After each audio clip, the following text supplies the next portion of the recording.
Ok, donc on vient de voir un exemple très simple pour utiliser l'algorithme de Busacar-Gowen. Donc maintenant, on va essayer de formaliser ça, mais version français, quoi. Ok, donc qu'est-ce qu'il nous faut en entrée? En entrée, eh ben, il faut qu'on ait la matrice d'adjacence d'un graphe. D'adjacence d'un graphe, d'accord? Et en fait, ce ne sera pas en 0, 1, mais qui donne la capacité.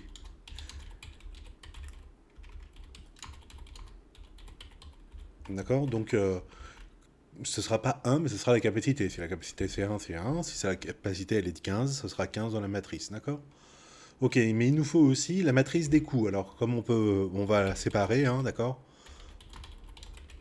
Matrice des coûts, d'accord? Et donc, pour chaque arc qui existe ici, il faudra que il y ait un coût associé à celui-ci, d'accord?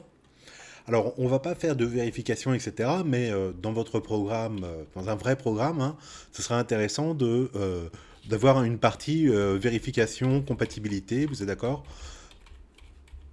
C'est-à-dire que on vérifie que là où il y a des coûts, il y a des arcs, et là où il y a des arcs, il y a des coûts non nuls, d'accord? Bon, mais on va pas s'embêter avec ça pour l'instant, on va se dire que nous, on programme bien, on fait les choses bien, et pas pour un utilisateur, ok? Alors après, bah, ça va être à peu près la même chose, hein, c'est-à-dire qu'on va définir un flow nul, c'est-à-dire, hein, bon, bah, ça va être une matrice, encore une fois, a priori, c'est le plus simple, hein, d'accord, qui va être nul, ok?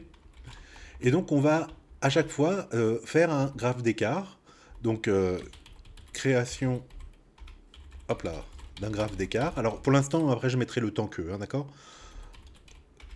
D'écart tel que, alors, s'il y a un arc de x à y, d'accord, dans le graphe G initial, G init, d'accord. Alors qu'est-ce que je crée dans la matrice? Eh ben, on crée un arc, hop là, euh, de capacité. Donc, de capacité quoi? De capacité, la capacité donc C de xy moins le flow de x à y, ok, dans G écart, d'accord.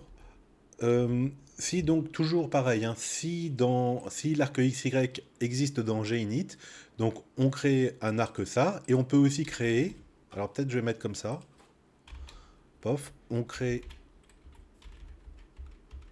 comme ça, et puis on crée un arc de, alors c'est pas un arc, hein, c'est plutôt je vais dire l'arc XY, parce que là c'est l'arc dans le bon sens, et on crée l'arc YX de capacité. Eh bien, donc on peut diminuer le flow, d'accord? Donc c'est de capacité f de xy. Alors, je le fais en français et donc je ne vous mets pas tout, hein, d'accord? Par exemple, je ne vous mets pas si le flow est positif, alors si le flow n'est pas égal à la capacité, alors, d'accord? Il est évident que si le flow est égal à la on ne le met pas, ce truc-là, on ne le crée pas, d'accord? Parce que ça fait une arête de capacité nulle, ça ne sert à rien.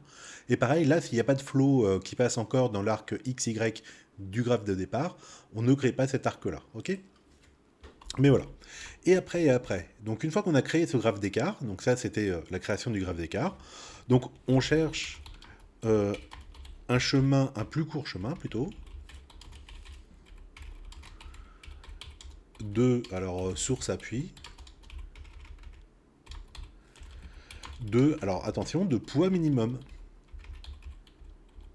Non, pas de poids, de coût, oh, bien sûr. Ok, et c'est là où je vois que j'ai oublié de parler des coûts. Alors, pour le premier, je vais aller à la ligne, hein, d'accord? L'arc de capacité, c'est ça, et de coût, eh ben, le coût de l'arc qui va dans le même sens, c'est le même, d'accord? Donc c'est le même que coût de x à y, ok? Et pour le deuxième, la capacité, elle est ça, mais le coût de coût, alors cette fois-ci, ça correspond à moins le coût de x à y. Pourquoi? Parce que vous savez que dans ce genre d'arc-là, ça veut dire que je diminue le flow qui passe entre x et y, d'accord? Et donc je récupère le coût que j'avais payé précédemment. D'accord? Si mon flow il passe de 10 à 9, je récupère une fois la taxe de péage, quoi. Alors, ici, qu'est-ce qui peut se passer? Donc recherche de ça. Tiens, recherche, c'est mieux.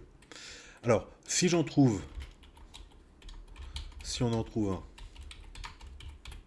eh ben, on détermine la capacité de ce chemin.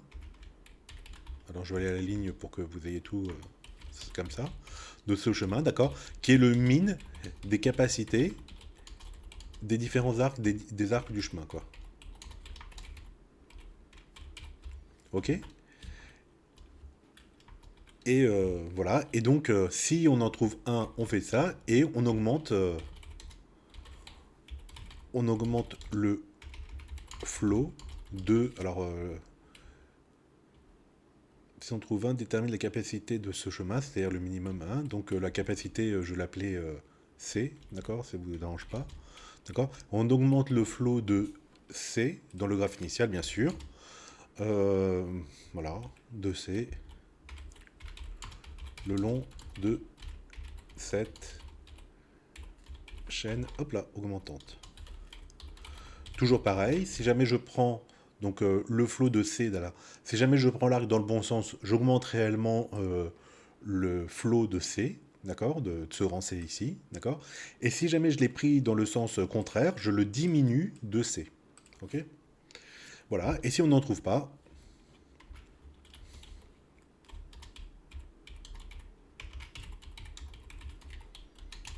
eh ben l'algorithme s'arrête, d'accord. Il n'y a plus de jalonnement montante, ok.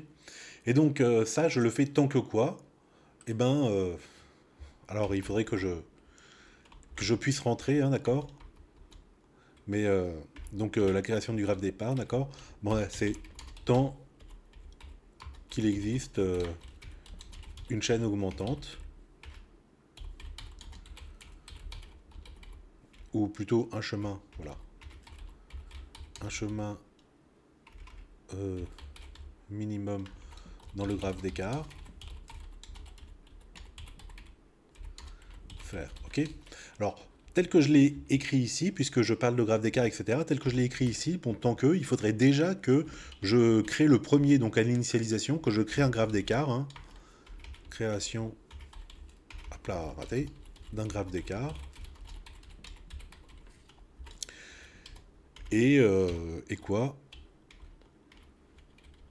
D'accord. Voilà. Ok. Et puis que je vois s'il y a un chemin ou pas. Ok.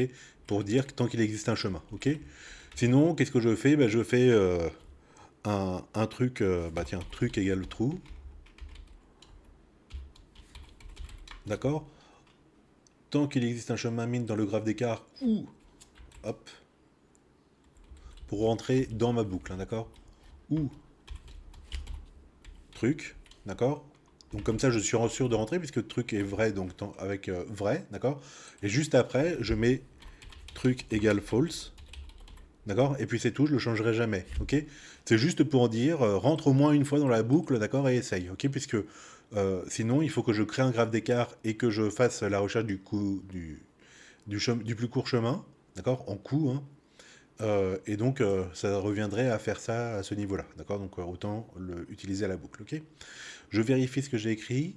Recherche du plus court chemin de source appui de coût minimum. Ouais, le court, hein, le court ici est à comprendre comme étant le coût. Ok.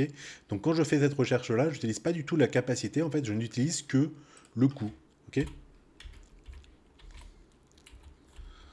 D'accord. Hop, hop. Ok. Et voilà. Eh ben, écoutez, c'est tout. Hein, ça me semble pas mal pour, euh, pour le graphe d'écart. Alors, par rapport à ce que je vous ai dit en TD, en fait, on va juste inverser les deux problèmes, hein, d'accord. Déjà, vous allez traiter un problème que je vais vous donner donc sur Busaken-Bowen.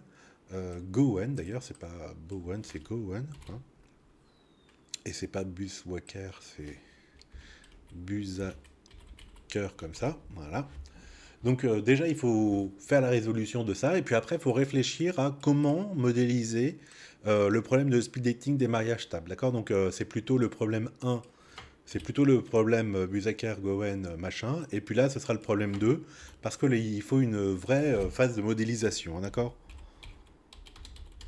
Ah, Ça c'est écrit phase de modélisation qui n'est pas immédiate, quoi, hein.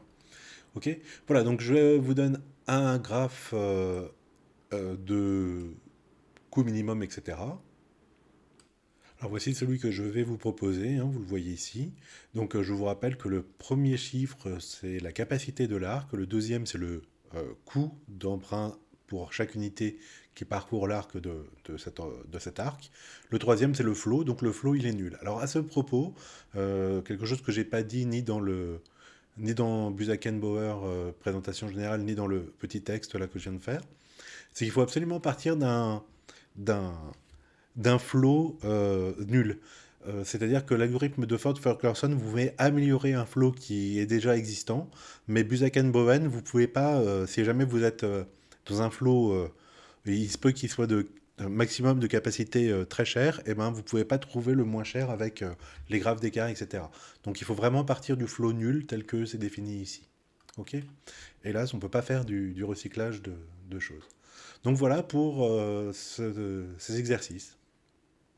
Donc le premier, et le second, donc, qui demandera un peu de plus de réflexion, celui-ci, d'accord? Alors le premier, hein, attendez-vous à faire plein de graphes d'écart, hein, d'accord? Ça va être très long à faire. À chaque fois, il faut en refaire un, etc. Ok? D'où l'intérêt de faire de l'informatique. Voilà donc pour ces deux exercices pour la séance prochaine.